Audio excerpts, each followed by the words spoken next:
Look at somebody and tell them the end is not here yet. Not yet. Not until Not yet. I manifest. Not until I manifest. Not until I manifest. Not until you go global. Not until you write that book. Not until you open that store. Not until you cut that CD. Not until your marriage is fixed. Look at somebody and tell them, not yet. Not yet. Not yet. Not yet. Not yet. Not yet.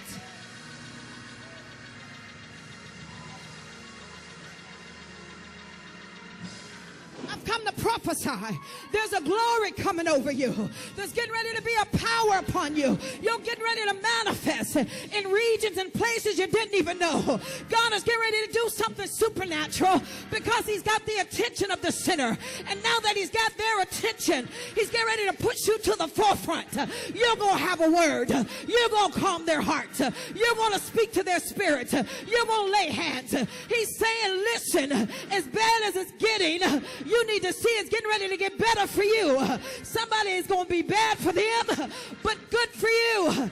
Bad for their marriage, good for my marriage. Bad for their finances, good for my finances. Bad for their job, good for my job. Good for my house, good for my people, good for my family. The end is not yet.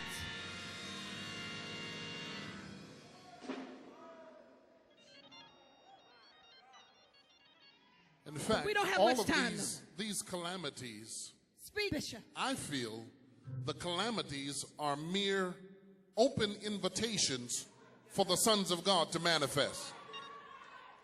If there were no calamities, there would be no opportunity for the people of God to exercise their faith.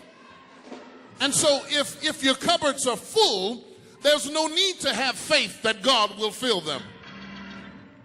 If your bodies are all well, there is no need to pray the prayer of faith and the sick be raised.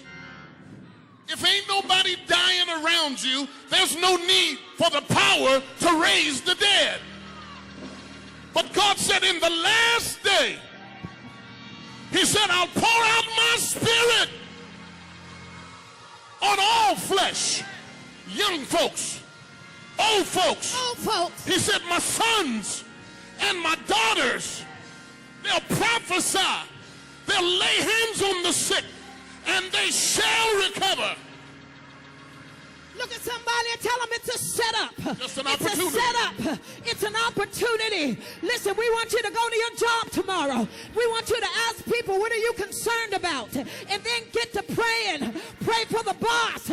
Pray for the co-worker. Pray for the marriage. And watch God begin to release to you souls. Somebody scream out souls. Souls. It's soul winning time. Souls. Souls for the kingdom. Souls for God.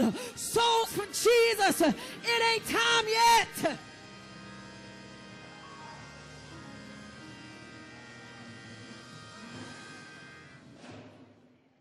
Thank you for the opportunity. Thank you for the open door. And if God opens the door, you got to walk through it. If he presents an opportunity for you to manifest, then you got to manifest. Why should somebody suffer sickness when you're standing right there with healing in your hands? Why should that marriage break up when you've got the words of life in your mouth to speak to that situation?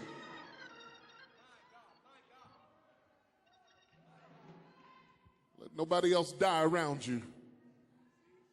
If they die, the least you could do is command them to get up.